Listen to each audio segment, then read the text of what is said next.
Hey everybody, I'm Steph from Starfish Social Club, and we're doing something a little bit different this week, which we're actually intending to be something that we start doing a lot more of. So I have Ramiro here with me. If you don't know Ramiro, he is my right-hand man here at Starfish Social Club. He teaches most of our groups. He is my sounding board. He does our customer service. He is basically my partner in every sense of the business term. He knows everything that goes on here. Ramiro has been part of Starfish for 3.5 years now. Yes. Oh my gosh. So before, when there was a world before COVID. So 3.5 years now. So in addition to all the things that he does from a business standpoint at Starfish, he and I have become really in sync with how we work with our students and the things that we say. We're a great team because our personalities are different, but our approach has become so similar that we're able to completely feed off of each other and rely on each other and trust each other.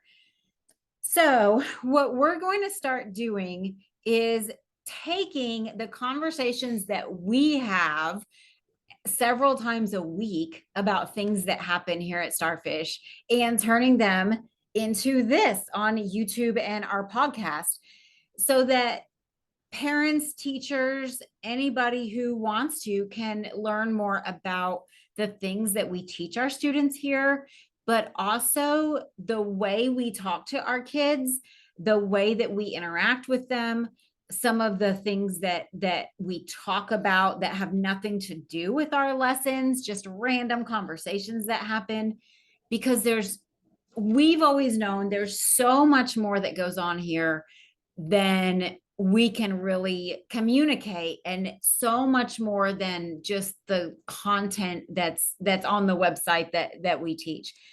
So that's the purpose of what we're going to do, and our intention is to do this, I would say, at least once a week. But even the number of notes we have from just one day is pretty crazy.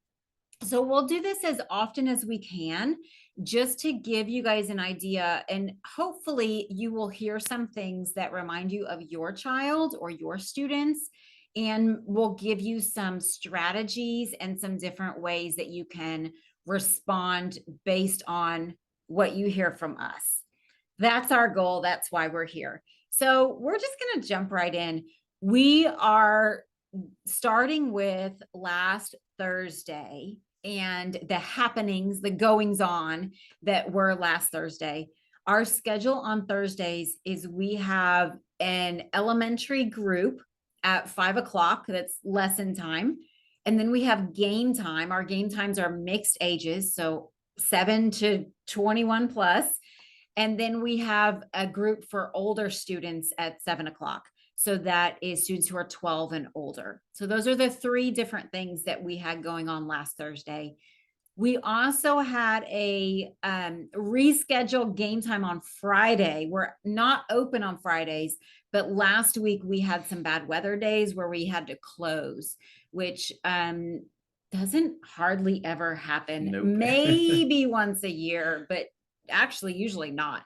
So we had 2 days last week that because we're in Texas and we don't know how to handle ice, that the schools and everything were closed. So we had a rescheduled game time on Friday for the kids who missed their game time last week. So we have some notes from that as well. Anything else you want to add before we jump in? I don't think so. I think Okay. you nailed everything. Okay. I was thinking we may change the name of this to Social Skills Unscripted, because I think all the stuff we're going to talk about is completely unscripted. It's just stuff that happens and comes up. And even our conversations, we have not even really talked about this ahead of time. We just looked at the things that are on our list. So yeah, we may end up changing the name of this. Okay, so we're just going to jump right in. The first thing that came up before our 5 o'clock group even started was our policy here. We are in an office inside of an office building. So we don't have a direct entrance. Our students come in through the entrance to the building, and then they come in the entrance to our location. Our policy is that once kids are older than 10, they can come and go on their own from the parking lot. So the majority of our students do that. In our older classes, all of our students come and go on their own. In our younger classes, it's probably half and half, maybe a little more parent led. But once kids are 10, they can come and go on their own. So we don't know what goes on in the waiting room until kids come in for their group, because we're not out there. A lot of the times parents aren't out there because they're not required to be. So we don't always know what's happening out there. We have a guinea pig out there, but he, we have not learned to communicate with him on that level. So when the kids came in for their 5 o'clock lesson, one of the students was talking about a mess in the sink. We have our own restroom on site. So she was talking about how she might have made a mess in the sink, and that it was red marker, red ink. Yeah, something like that. Something red. Yes. From something artsy that she had been doing. So I asked her if there was still a mess in the sink, and she was kind of vague about it, right? I couldn't really tell. And so we talked, as the whole group, we talked about if I was mad about the fact that there might be a mess in the sink. And all the kids agreed that I wasn't mad about it. No reason for me to be mad about it. And then I asked them, we operate based on asking questions around here. So I asked them, why do you guys think I care? Why do you think I'm even asking about this mess in the sink? And a couple of the kids said, because you need to know if it's still there, or there was another student in the restroom at the time. Yes. And so somebody said, he might be cleaning it up, even though it wasn't his mess. So just having these conversations about why I even care, that now I know there might be a mess in the sink. So once the restroom was open, I went with that student to go look, because we don't clean up after kids here, right? If somebody makes a mess, if somebody breaks something, they get to figure out how to fix it or how to clean it. So I went with her into the bathroom, and I would not have noticed. There were just some water droplets on the sink that had a red tint to them. Like she had washed her hands and the runoff was on the sink, is what it looked like. So it was definitely not something I would have noticed at all. But we came up with a plan on what to do with it. Just basically taking a paper towel and drying it off. And that was the end of it. Even if it would have been a bigger mess, our solution is, what's our plan? What are we going to do about it? About a month ago, we had a student whose fidget busted. Yep. And had, I don't even know what it had in it, some white. Like a pasty. Yeah, pasty is a perfect word. It got on somebody's face. It got on people's hands. And it was just, man, that's a bummer. How are we going to clean that up? And these are, that student 7 or 8. She's very young. And so it was just the conversation of, what do we need? How can we get it cleaned up? Do you want to keep the remnants? Do you want to throw them away? What do we want to do? And then 10 minutes later, we're all moving on from it. So that's the first thing on our list, was just the sink conversation. So that delayed our class by probably 10 minutes. Yes. But we also talked about how it's just like if you use the last of the toilet paper, or if you're at home and you drink the last of the milk, or anything like that, that you're just expected to tell somebody who can do something about it, right? Let somebody know. So even if you do make a mess, tell somebody who can do something about it if you're not able to take care of it on your own. That's really the main point about it, is we just got to take care of it. That's all. It's always okay to make a mess. We made that point very clear. It's always okay to make a mess, because we all make messes. It's just kind of how it works. Anything else you want to add about the sink? I don't think so. Okay. The next concept that we had, I'm trying to remember where this came from. we were talking about just in general about kids who have big reactions to things. I'm trying to think if somebody was talking about something they had seen or heard at school. I think they started talking about kids that they go to school with that have big reactions. And that led us to what I consider to be one of the more important conversations that we have around here. We have it often, and that is that there's no such thing as a bad kid. I've had starfish students call themselves a bad kid, and I've had them call other kids a bad kid. There's no such thing as a bad kid. There are kids who are having a hard time, and we have all been one of those. Some of us have been adults having a hard time, but that there's no such thing as a bad kid. There are kids that are having a hard time. And to help kids understand that distinction, when we have these conversations, I notice that the next time somebody's having a hard time here at Starfish, the kid's reaction is very different. It becomes very much more about being compassionate and being helpful instead of making negative comments or avoiding them. Absolutely. Yeah.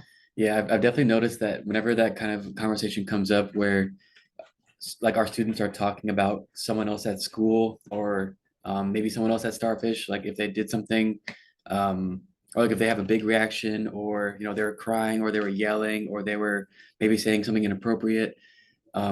Initially, our students are always like, maybe not like quick to judge, but like they do see them as a bad kid or they see them as a bad student. But then Steph, whenever like bring up, oh yeah, they definitely, it sounds like they're having a hard time, or it sounds like, they're really upset or they're really frustrated. It's almost like there's a switch that like it lets them it lets them take a step back and they realize, oh yeah, okay, I've definitely had a hard time too, or I've definitely been upset in a situation like that too. And they get a chance to like reframe that in their minds instead of looking at someone in that kind of a light, like with that they're a bad kid. They get to relate to that in a totally different sense. Absolutely. And I think, the concept of bad kid is external, right? It comes from us hearing people say it. Right. And so I think for a lot of our kids, it's just a reaction, right? They're used to hearing people say it. And so they just react. But, if you've heard the difference between reacting and responding, reacting is when you're just without thinking, you're just saying something without thinking or doing something without thinking. Whereas responding is when you take that 3-second pause. And then what you choose to do is based on something you thought about. I think that's a bad kid. He's being bad. That's a reaction. But when they take a few seconds, when one of us can say, oh man, he's having a hard time, and the other kids can take a few seconds, now they can respond instead of reacting, because it came up an hour later in game time. Actually, one of the kids started having a hard time. And when we brought back that conversation, everything changed in the way that we responded to that child. Absolutely. So yeah, we'll talk about that on this episode as well, because that was in the same day. So that was the concept of there's no such thing as a bad kid. There are kids who have a hard time, and we all react differently when we have a hard time. But even kids who throw things, even kids who curse, even kids who hurt people, does not mean that they are bad kids. It means they are having a hard time and they have not learned how to make different choices when they're having a hard time. And so we talk about how crummy that must be to not know how to make different choices when you're having a hard time. Let's see. Oh, the next thing on our list. So this side conversation that we ended up having led to other side conversations. I think one of the ways that we operate is we have a curriculum here, we have lessons, but the things that come up organically and the questions the kids ask take priority, because those are things that are happening or things they're thinking about now. And so we're always willing to derail our lesson to engage in a conversation with the group about something that somebody brings up, as long as we feel like it's it's necessary, right? And it's not just a distraction tactic. But I would say, I don't know that it hardly ever is. I mean, Yeah. it's genuinely things that kids are thinking about or things that they don't understand that just come up. So in relation to the concept of no bad kids, somehow we got on, again, these are kids who are 7 to 11 in this group. We got on the conversation about kids being popular. And I don't really remember the context, but I asked them, would you guys, so we talked about what the word popular means, right? Popular means you're well known. And so we talked about how celebrities are popular because they're well known. There are kids in your school who are popular because they're well known. There's kids at Starfish that everybody knows. And I said, would you rather be popular or kind? And the kids who reacted said popular. But then we talked about how not everybody who's popular is liked. Popular doesn't mean you're liked. Popular means you're well known. So once we had that conversation, the kids really started to see popular differently and agree that they would rather be kind than be popular. So that was just a cool conversation again, because these are younger kids. These are mainly upper elementary kids, mid to upper elementary. So it's just a cool conversation to be able to have with them. Sometimes the kids who are popular aren't kind. So yeah, just putting that out there. The next thing that came up is we started doing this thing where we do a poll during our classes. And part of it is to just get the kids thinking. And part of it is we actually have them get up and different parts of the room represent different answers. So part of it's movement as well.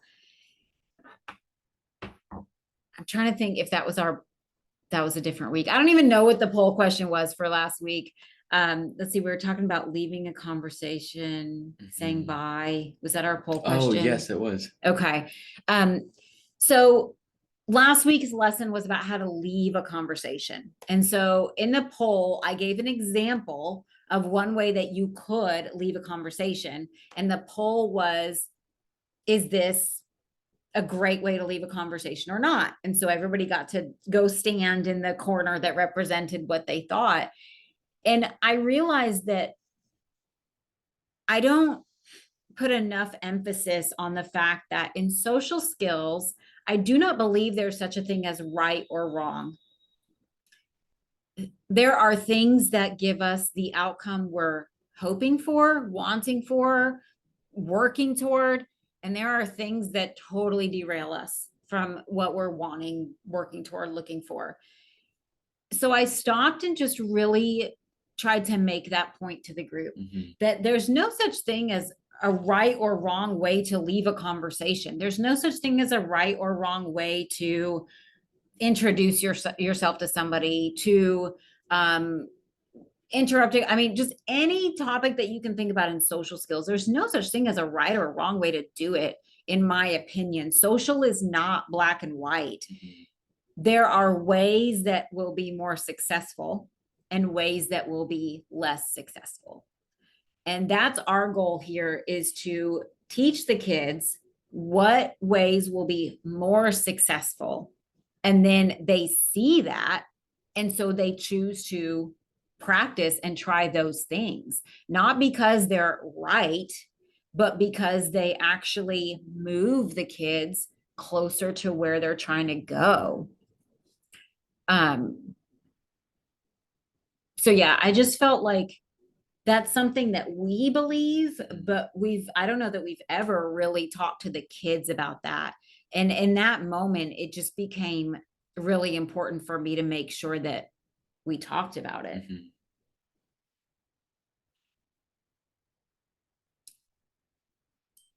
That brought up a conversation kind of tied into the bad kid thing. One of the students was talking about how there was a student in his class at school that had a bad reputation. He had, if I remember correctly, he had big reactions to things. So our student wanted to be kind to him, but was afraid of being his friend because of the reputation that he had. So then we had a whole conversation about how being nice to someone and being their friend aren't the same thing.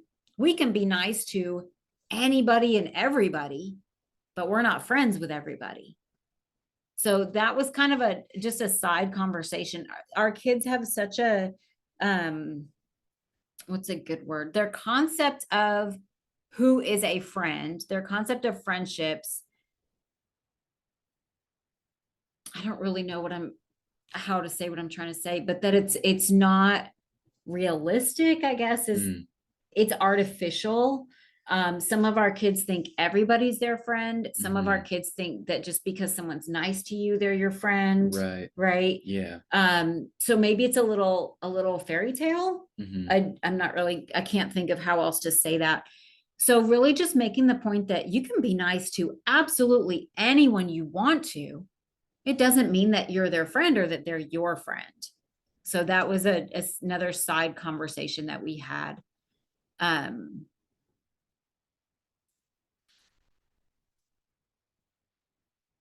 Okay, so that was that. I'm just checking. Okay. We then talked about whether we would rather be alone, which is what this kid said. Yes. He was afraid to be alone. So we talked about, would you rather be alone or be friends with someone who has a bad reputation or who doesn't make you feel good? So that was another conversation. Let's see. Then random, we have in our group, most of our groups are 8 students, and we have 4 rolling chairs and 4 stationary chairs. And so the kids can choose what chair they want. Of course, the rolling chairs are, whoever gets in first usually goes for the rolling chair. And so our expectation for the rolling chair, we do not operate under the concept of having rules here. There's not things that you can't do or can't say. You can do really, and what the way I say it as a joke sometimes is you can lie on the floor for an hour if you want to. It doesn't matter to us. It's just not going to get you the reputation that you're trying to get. So we don't have rules here about what kids can and cannot do. We tend to actually lean toward giving them all the privileges up front. And then if we see that they're not yet able to handle something, then we might scale it back. For example, cell phones. We do not have a rule about kids having their cell phones here. Almost all of our older students bring phones. The expectation is that it's not a distraction while they're here. So as long as it's not a distraction, we have no problem with it. If it is a distraction, we just let them know that they may not be able to keep bringing it. But then we leave it up to them to make the choices that lead them to be able to keep bringing it. I can only remember 2 times in the last year that we've asked somebody to not bring their phone because of the distraction that it was for that student. So 2 times out of, all the kids that we have here. So point being, chairs, back to the chairs. I had to look at my list to remember what we were even talking about. One of our students was in a rolling chair and we have a big room where we have our classroom. And so she is kind of, pushing herself around the room, which is really distracting to the group. Everybody else, we have tables, but we don't use them. They're just kind of stations, if that makes sense. So everybody else was sitting at a table and she's rolling around the room. So again, because we talk in questions here, I think, if you think about what a typical, again, reaction versus response, what a typical reaction would be to that is usually an adult saying something like, quit rolling around in the chair, or you need to go back to the table, or I'm going to take that chair away, right? I mean, all these things that are typical reactions. And my response was, I just asked her, I was sitting in a stationary chair. So I just asked her, hey, do you want to switch chairs with me? But when I said that, she immediately knew why I was saying that. And she also knew that if she continued to scoot across the room, that she would be switching chairs with me. So there was absolutely no threat involved. There was no moment where she thought she was in trouble. There was no moment where I was exerting control over her or the situation. I just asked her a question. Hey, do you want to switch chairs with me? And she chose not to switch chairs with me, but she knew what she needed to do to be able to keep the chair that she had. So just going back to how much we love to ask questions around here instead of making statements. We don't ever threaten, we don't ever try to control kids. Just the beauty of being able to ask questions and let the students make whatever choice they're going to make.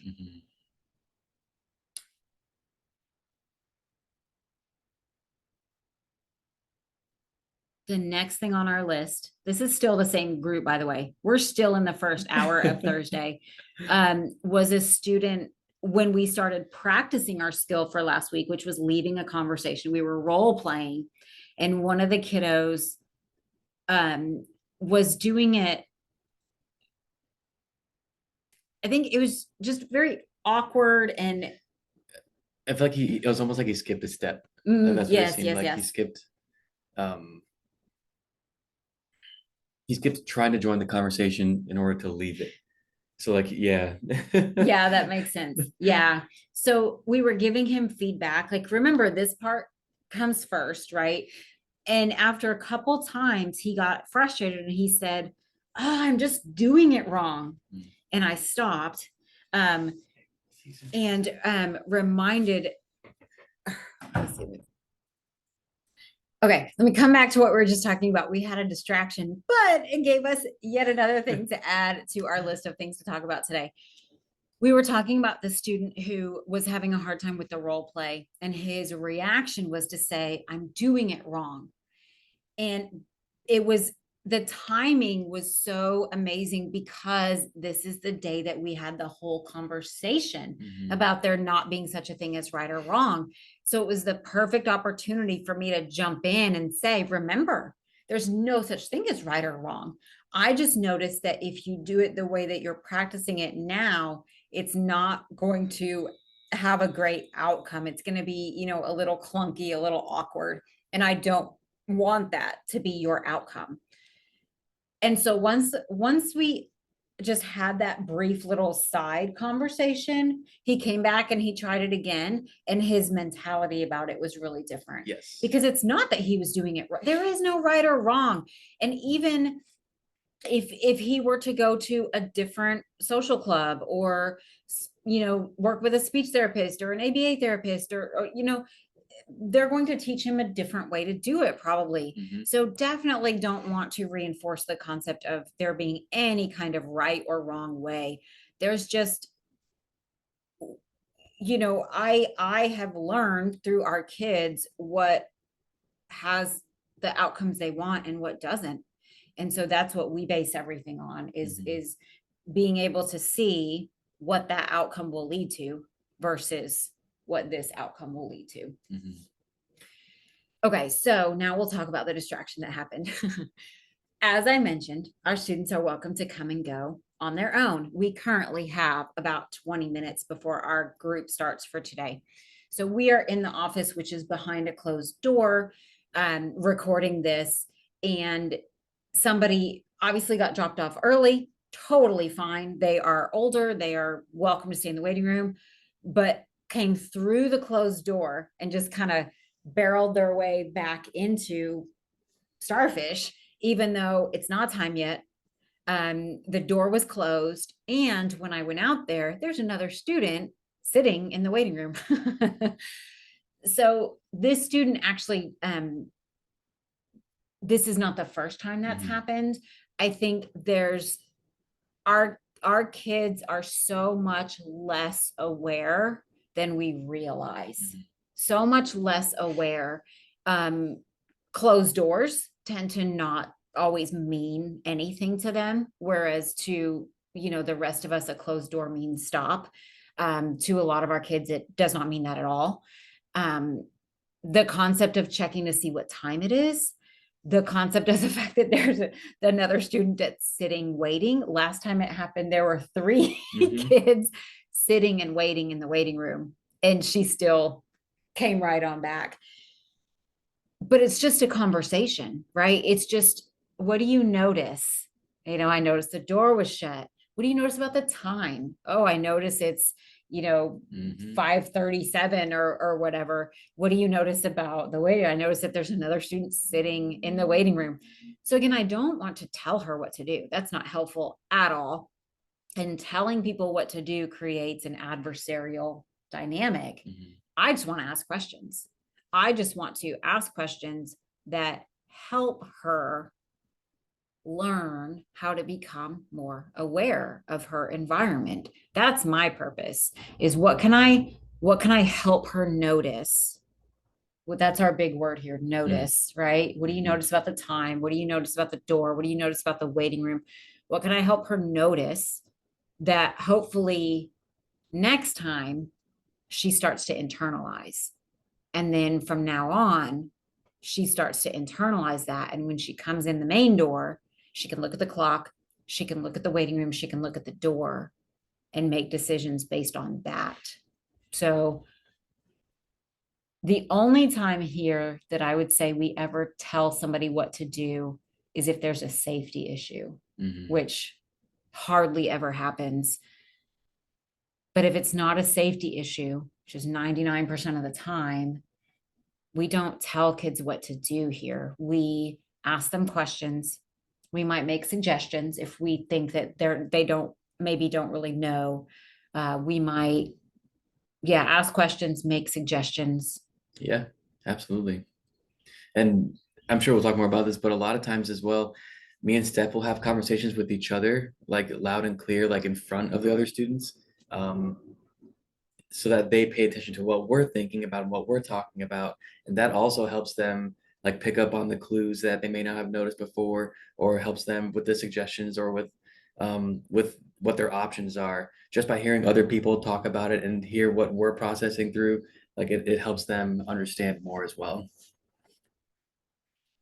That was not a good time to take a drink. Sorry. Oh no, you're fine. No, that's actually a perfect segue to talking about that situation, because that's I would say, out of all the strategies and tools that we use here, that strategy is probably my favorite. You can even do it if you don't have another person to do it with you. You can just talk out loud to yourself. So just like Ramiro was saying, we will have a conversation with each other. It does several different things. One thing that it does is we're not talking to the student, so it takes away the sense of confrontation, right? We're not talking directly to that child, that teenager, however old they may be. We're talking to each other. So even the few times that the student has become defensive or confrontational, I'll just say something like, "Oh, hey, I'm talking to Ramiro. I'll talk to you in a second." But our conversation is absolutely about what's happening, right? It's so beneficial because the kiddos don't feel put on the spot. They don't feel confrontational, but they're listening to everything that we're saying. And it's just so cool how much it causes them to shift and to maybe try something different. So yeah, perfect example. Now we're actually on to the second hour of Thursday. We're on to game time. We have a student who's newer here. Our kids, once students are in our program, they can stay for as long as they want to. So we've got some students who've been here for more than 5 years, I think, at this point. And then we enroll 5 times a year. So everywhere in between, we've got kids who've been here for all kinds of lengths of time. So this was a student who just started with us after the holidays. So 4 weeks ago, I think we're on week 6, 5 weeks ago. So he's been with us for 5 weeks. During game time, one of the things that we have noticed is the kids can play anything during game time, including making up pretend games. He has really connected to another student and they love to pretend play. They will just make up stories and scenarios. but we've noticed that he needs to be in control. He needs to be the one that's setting the scene, that's determining the storyline, that's kind of controlling what happens. The other student doesn't really care. So that's a great pair, right? Because he needs to be in control and she doesn't really care. But that also means neither one of them is growing in that capacity, right? The student who needs to be more in control doesn't ever grow in terms of that. And the student who doesn't really care doesn't really grow in terms of self advocacy. So we noticed that this was happening. And on this day, there were 4 kids that were in that group, all literally running around a room. We have several different rooms here. So they had their own room. They're literally running around, crashing into walls and playing whatever they're playing. But this one kiddo definitely was orchestrating. I mean, he was the leader of the group. And I noticed that the other kids kind of got a little tired of it because we don't really have leaders here. I mean, you just join a group, whatever. So I don't even know how things transpired. I was in a different room with a different group, but I came in to the room that he was in and the group had dispersed. They had all gone separate ways. And the other 3 kids were all playing games with somebody. They were all doing something else. And he was lying on the floor in one of the rooms crying and doing things to draw attention to himself. Right. So it was very clear when I saw him that he was trying to get the other kids to pay attention to him. The other kids are all playing games. I mean, that's the thing that our kids don't always recognize, is that everybody else is having a great time. Everybody else is playing games and being social and not even thinking, right, about the kid on the floor. But if he starts, making a scene, the reaction isn't positive to that, right? So I started doing this strategy, but with 2 of the other kids. These were all elementary kids. But I started doing this strategy with them. Ramiro was in a different room with a different group. And so I just started saying, they were telling me, hey, he's crying on the floor. And so I said, looks like he's having a hard time. Oh, right. And then we can have that conversation. He's having a hard time. And he says, what did he say? No one wants to play with me, I think is what he was saying. Yeah. That no one wants to play with me. And then once the conversation started, he pulls himself up. The kids are playing Battleship on a table. And he pulls himself up and he starts banging on the table, which is making the Battleship game bounce.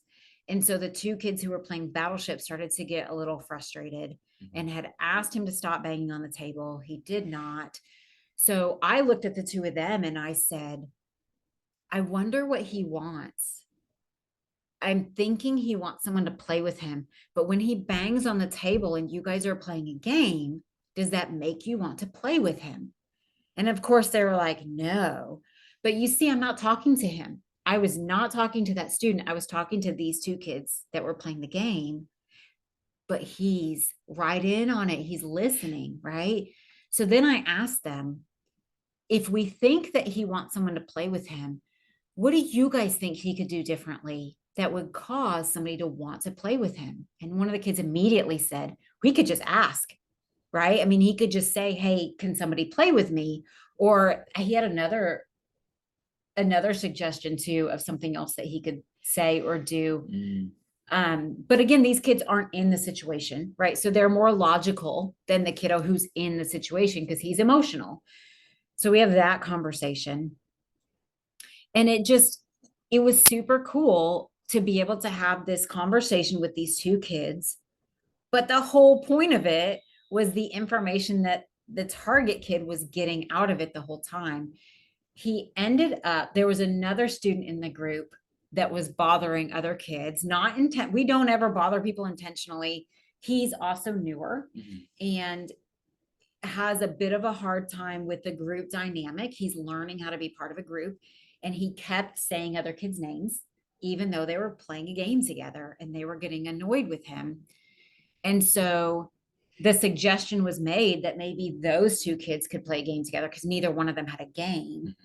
And so then I said back to the two kids, how do you ask somebody to play a game with you? How does that work? And of course, oh, you can just say, hey, do you, whatever. So he did. The kiddo who'd been lying on the floor crying asked the other kiddo, do you want to go play a game with me? They literally held hands to go to the other room where the games are to find a game to play. So we went from this child lying on the floor crying to pounding on the table trying to get other kids' attention to finding someone to play a game with and carrying on like none of it had ever happened. Mm-hmm. No part of it was us telling anybody what to do. No part of it was us telling him to stop banging on the table or to get up off the floor or to stop crying. No, at no time did anyone, even the other kids, tell him what to do. Mm-hmm. It was a combination of talking to other people in front of him about the situation.